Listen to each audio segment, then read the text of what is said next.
Senate and House lawmakers work to reconcile a $9 billion state budget as federal funding uncertainty looms. We don't know if what the feds are doing are going to run our economy right off the cliff. And if it's that, it's hard to prepare for running off the cliff. It's just going to be so catastrophic. You can't really prepare to that level. Plus, detained Columbia University activist Mohsen Mahdawi is released from prison. And a Lamiolle County Sheriff's deputy has been suspended after a murder trial ends in a sudden plea deal. All that and more ahead on Vermont This Week.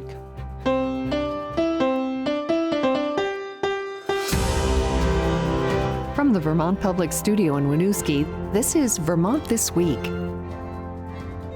Made possible in part by the Lintilac Foundation and Milne Travel. Here's Moderator Mitch Wertlieb. Thanks for joining us on Vermont This Week. I'm Mitch Wertlieb. It's Friday, May 2nd, and joining us on the panel this week, Stephen Biddix from NBC5, Aaron Calvin from Stowe Reporter, News and Citizen, and Lamiolle Connors from Vermont Public. Thanks to all of you so much for being here today. And Stephen, I want to start with you because we, as you saw at the top there is a state budget, kind of a reconciliation process going on right now. Where do things stand with the state budget? Yes, Mitch. So Thursday afternoon, the state budget, right around $9 billion, was given final approval from the state Senate, is now going to be in a conference committee where 3 members of the House and 3 members of the Senate work then with the administration to try to find a grand bargain, typically what happens every year.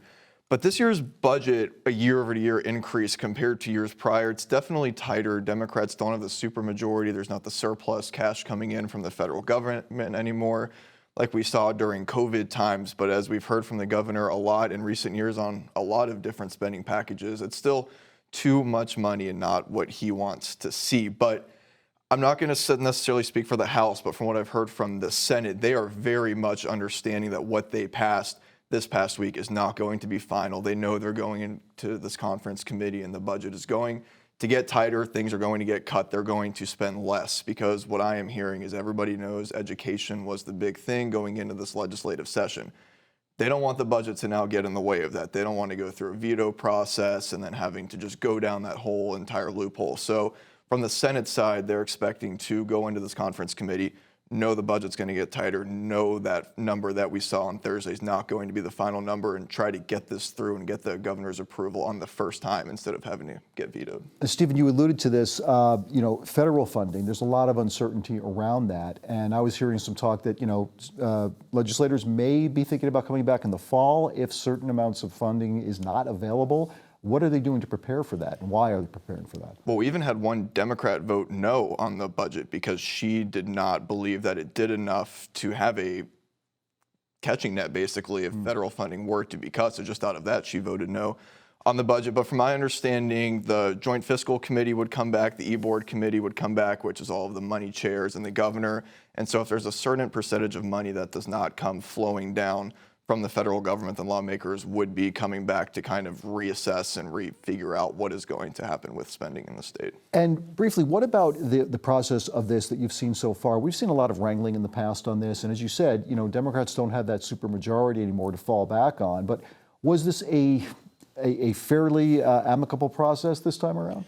I would say it was a lot more friendly of a budget year than we've seen in recent years. For example, on Senate appropriations, it passed out unanimously. Even on the Senate floor, we had multiple Republicans stand up and say they're so close to voting yes on this bill, but couldn't quite do it because they'd like to see a little bit more spending cut. But at the end of the day, we did see bipartisan support and 5 Republicans vote yes on the Senate floor for this budget.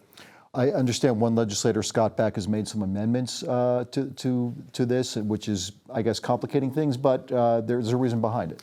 Yes, so going back to November, what a lot of people ran on was lowering your property taxes and also trying to figure out how to keep Vermont greener, clean energy, but do it at a more, what they said was affordable pace. One of those that a lot of Republicans won their seats on was the clean heat standard and potentially eliminating that and removing the private right of action from the Global Warming Solutions Act.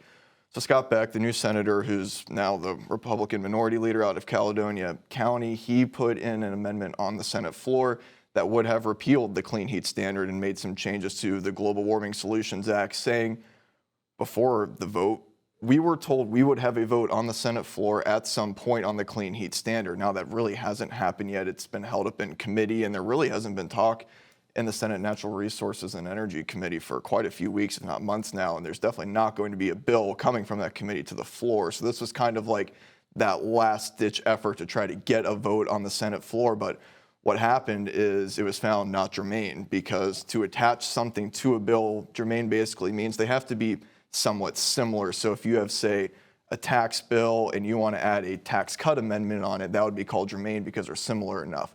But the budget and the clean heat standard aren't very similar, you can argue. So it was found not germane, meaning that there was no vote to even be held on whether or not that. So that amendment didn't make it. It did not make it. Okay. Transportation funding is a big issue here. We're spending less, we're taking in less too. Yep.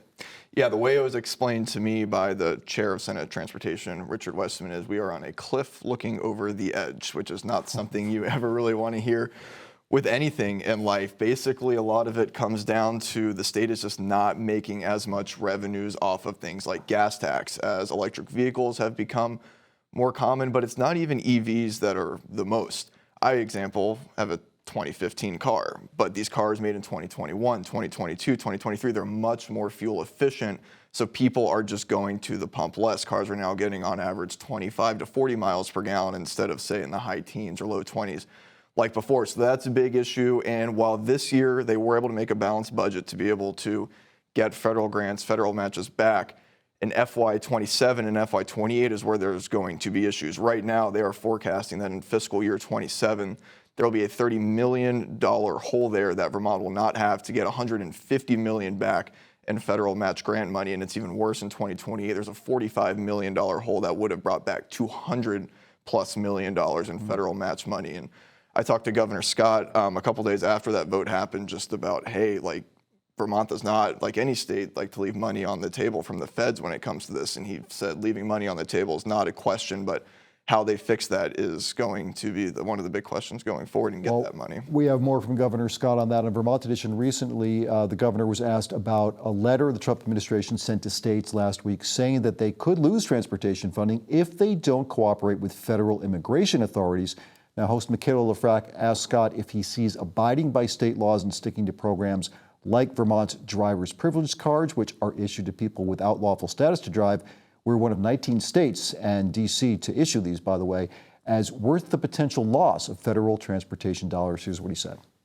We don't have a great hand to play here in Vermont. We rely heavily on federal funding, and that's not good in this situation because they do hold a better set of cards than we do.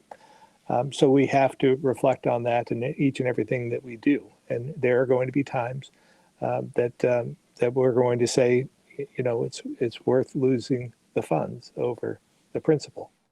So we're going to have to watch that story as it progresses and see how the governor reacts. Liam Elder-Connors, I want to move on to a huge story which has made headlines here and well beyond Vermont's borders. Mohsen Mahdawi was released from prison. His saga has been one of many dealing with immigration issues. So where do things stand with Mohsen Mahdawi right now? He is allowed to stay in Vermont for the time being, right? He's allowed to stay in Vermont. He's also allowed to finish college in New York at Columbia University, where he's been a student. But the immigration case against him is still pending and is still going on. The Trump administration, is challenging his green card status and has alleged that his activism, pro-Palestinian activism, is a threat to foreign policy goals. Now, Mohsen Mahdawi and his attorneys are saying, very much that that's not true, that, that he's being targeted for his activism, and that this is a constitutional issue, this is a free speech issue, and he's being targeted, and an abridgment of his free speech, that he's just been protesting and expressing views that are protected under the Constitution. And briefly remind us how he was arrested all to begin with. He went for a citizenship update, right? Yeah, he was set to become a U.S. citizen and went to do a citizenship interview in Colchester, Vermont here, and was arrested by hooded federal immigration agents at the interview, and he has said in court papers that he suspected that might be the case, but decided that he would go anyways. Well, he sounded very defiant when he was released, and here's what he had to say to supporters when he was released from prison. Me standing here with you, among you, sends a clear message. It sends a message that is loud and clear, not only to the Vermonters, but to the rest of America.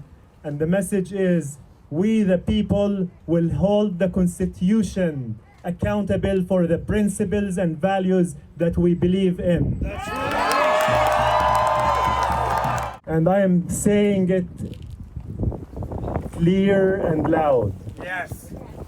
To President Trump and his cabinet. Yes. I am not afraid of you. And federal authorities have appealed the decision to release him, and obviously this saga is not over, and we'll be following that news. We have to turn to something now that's really sort of an incredible story. Aaron, you've been covering this. A murder trial ended in a sudden plea deal, and I'd like you to remind folks what happened here with the murder of a young trans woman. So in April 2022, Fern Feather was killed by Seth Brunel after they picked Brunel up as a hitchhiker, and the trial took 3 years to get to happen. You know, he admitted to the murder, right? Well, so that a plea deal was struck. He admitted to second-degree manslaughter, admitted to the killing, initially pled self-defense. So the question, there was never really a question in that, but you know, a little bit of background really about Feather, who was a beloved member of their community. There was a big vigil for them after her death in Morrisville, and they were killed in Morrisville.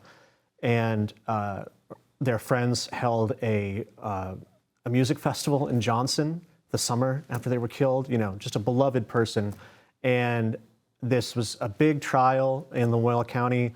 And, you know, it was expected to go over a week long, but halfway through the trial, they reached a sudden and surprising plea deal, which saw Brunel, instead of facing, you know, further jail time, he faces no further jail time and will be on parole for 10 years. So what changed? Basically, at the suggestion of Vermont State Police officer and a higher-ranking Lamiolle County Sheriff's detective, a deputy, Chris Turner, turned on his body camera while transporting Brunel to and from the prison and the courthouse. What the Vermont State Police officer and the other sheriff's deputy did not direct Turner to do was question Brunel about the trial, which he proceeded to do. He questioned him about the murder weapon, about the vehicle that was involved, about his legal strategy. That, according to Sheriff Roger Marcoux, is something that everybody knows not to do. Now, Marcoux is not commenting further on this until the Vermont Regional Internal Investigations Team conducts their investigation into Turner's behavior, but Turner is suspended for the time being because, as Marcoux admitted, everybody knows that you shouldn't do this. What Brunel's lawyer alleged happened here was a violation of Brunel's Sixth Amendment, which is, you know, your right to an attorney. Basically, if the police are questioning you, you have a right to an attorney. So that was basically what was at play here, and this deputy's behavior risked a mistrial. Brunel's lawyer filed for a mistrial or moved for a mistrial, and you know, what State's Attorney Aliana Gerhard said was, this was what she thought was the best possible outcome given the circumstances, but both Gerhard and Brunel's attorney called it egregious. But Brunel has only spent 3 years of jail time up to this point, and yes, is now, you know, give or take a few escape attempts, but yes. What's the community reaction to this? Devastated. You know, a juror who spoke publicly about the trial afterwards said there was no justice here. Feather's family has not minced their words when talking about how devastated and disappointed they have been about the outcome of this trial.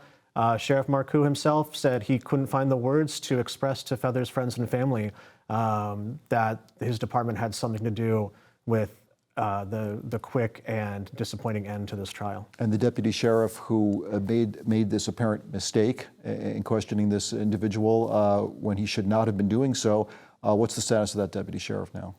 He is suspended for the time being, pending the results of this investigation. All right. Thank you for the update on that story, Aaron.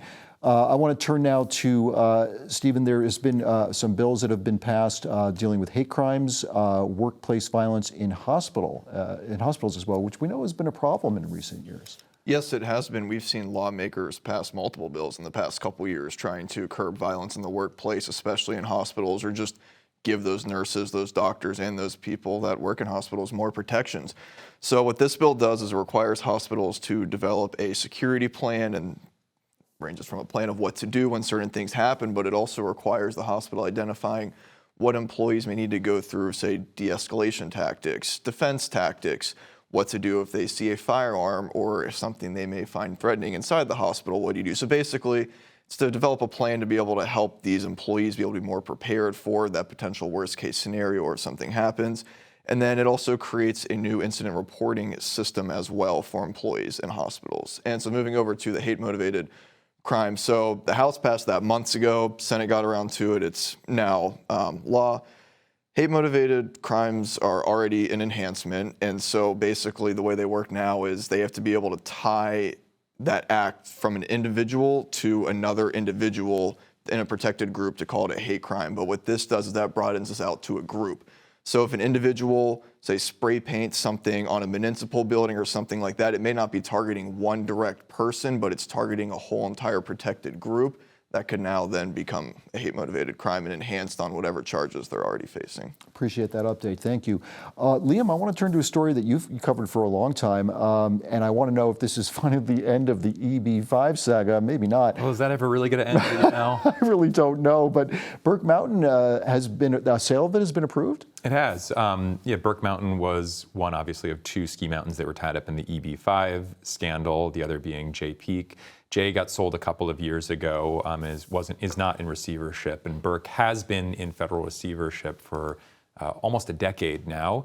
But a judge just approved the $11.5 million sale of the mountain to a group that has some pretty strong local ties, including the Burke Mountain Ski Academy. So, we'll see. The new owners have promised to put a lot of money into infrastructure at the mountain. It needs some work. But this is certainly the end of a part of the EB5 chapter. There's still the vacant lot in downtown Newport that is a big question mark, but this is one of the last big kind of pieces of that puzzle. Okay, well, at least that has gotten taken care of, but the pit, as you said, is still there in Newport. A bad reminder of that difficult story. But I want to move to a better story now, and this is quite astonishing. We have some video to show you now. And Aaron, I know this is something that you've covered. The Johnson Library was in a floodplain, and it's a beautiful library. It had to be moved, but how do you move a library? Well, we've got some video to show you how that actually happened. This idea of moving the library, people say, oh, let's move it. But it was always a pipe dream. Railroad Street's been destroyed by the last few floods. We can't keep it away anymore, and so we have to think of something else. This first corner was the hardest. There was just no room. There's this moment where the roof of the library was stuck on the roof of a neighboring building. Like, this is like somebody's apartment building. The library's been an important part of the town for years. It's the heart and soul of Johnson. It's the place where everyone can go no matter who they are. That building flooded in 2023, and then while we had a FEMA claim open, it flooded again. And it was like, okay, we have to do something different. When we started realizing that there was actually some grant funds through the Vermont Department of Libraries for facilities, it was, let's try this and see where it goes. And tonight, it's going. The building weighed 156 tons. The project itself was a challenge the whole way through. At 3 a.m., we were supposed to be on Route 15. We had from 3 a.m. to 6 a.m. to close down the state highway. That was issued by the commissioner, and that's firm. Like, you don't have any wiggle room there. It took a long time just to get it around that corner. All of a sudden, you see Brian on the roof with a sawzall, and he cuts the library. He cuts off part of the library, and it goes past. They cheered when we got it around that corner, which was kind of sweet. And I think we were only like a couple hundred feet down the road, and Tom basically said I had to make a call, like, you're gonna make it, or I'm like, yep. And at 6:08, we got off Route 15, and we did it. This is like truly the first chapter of rewriting our story of Johnson. You know, it's rethinking how we're going to work. Johnson is moving forward. This is all part of the rethinking of what the town is. It's going over next to the elementary school, and there's so much joy in that. Kids are going to be able to walk over right after school, and it's just going to serve so many more kids. It's already been decided that we're not going to fix that corner of the library. We're just going to like leave it there because that's a story of this building forever. You know, like how cool is that? Some astonishing video work there from Brian Stevenson and Kyle Ambusk. And Aaron Kelvin, you got up super early in the morning to watch this as well. What was that like? Yeah, I was there at 3 in the morning when they were supposed to be turning on from Railroad Street onto Main Street. That was not the case. As Town Administrator Tom Gallinat talked about in that video, there were multiple disruptions to the process that they didn't plan for. The biggest of which was getting part of this, big squat 100-year-old brick library kind of stuck against another building on that street. Now, that was when Brian Relanitis, a inveterate volunteer that has been there for the library since the 23 flood and before that, of his own volition, got a ladder, got up there, and just hacked off a piece of the roof. And, it was kind of surprising, but it worked. It got them back onto Main Street and got them turning onto Pearl Street right at the end of this window between 3 a.m. to 6 a.m. that they had to be on that, state highway. They had no room for error after that. They could not be there. They only had permission to be there for that 3-hour window. But, they made it. And, covering Johnson since the 23 flood has not been full of a lot of feel-good stories, but this library moving process was incredible and quite a sight to see. Being out there at 3 in the morning, there was a crowd of people out of their beds, here to witness this happening. It was, it was the biggest event that happened in Johnson since the 23 flood, I think. But it was nice that it was, something good. Just remarkable. And I love the fact that they're keeping that corner part of the library, which was sawed off. They're just going to leave it there as a way to say, this happened. It's a marker in history. It's just incredible. It's like the marker they have on the Grand Army of the Republic monument in Cambridge. That's, marks where the 27 flood came up to. This is a marker of a piece of history. Well, that's fantastic. Let's get some more good news in here. We all could use it. Stephen, I know that you have been covering movie theater stuff there. Waitsfield's Big Picture Theater, which was not there, now is back. What's happening there? Yeah, so the Big Picture closed back in the fall when we saw multiple other movie theaters across Vermont and in Chittenden County close as well. Yep. And so while the Big Picture has closed, it is now going to work under a nonprofit called The Bigger Picture. And so the meaning and phrase behind that is they just want to do things bigger and better now that they're coming back. So while we'll be a movie theater, they're going to have their restaurant and bar reopening in June, but people are also going to be able to rent out space inside and just turn it into a greater arts hub. So if theater organizations want to go, or just other kind of clubs related to the arts want to go and use this building, they're going to be able to rent out spaces inside, all while still showing movies and doing some of the things they did before. But they really want to make it a community feel and a community project, which is kind of the thinking behind turning it into a nonprofit. And we were talking before the show as well, for those people in the Mad River Valley, if they wanted to go see a movie, they were going to have to go drive to, say, the Capitol Theater in Montpelier or somewhere very far out of the way for them to go see a movie. So people are very excited to have The Bigger Picture back in Waitsfield. Fantastic. Now, Liam, I know this is something that you have been to. This is a kind of a wistful story, I guess I would call it. Waking Windows, final year. Final year, yeah.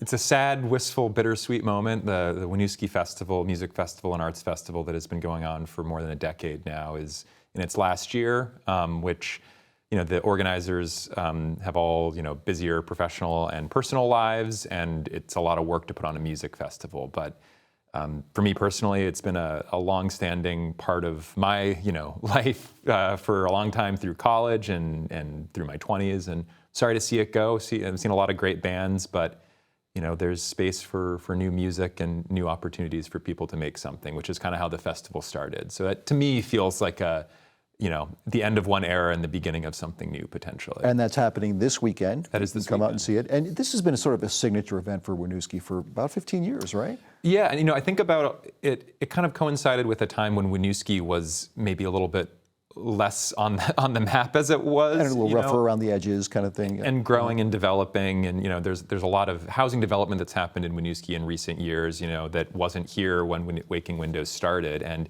it's a very small festival, really locally focused at the time, and got to the point of drawing I don't know, thousands of people and big national acts coming and playing just down in the circle. So it's a pretty incredible arc for them all. And Something you can do this weekend. Also this weekend, the annual Green Up Day, when you get out and help clean up around your communities. Folks are going to be out with trash bags and just helping Vermont look a little bit nicer. So there's a lot to do this weekend.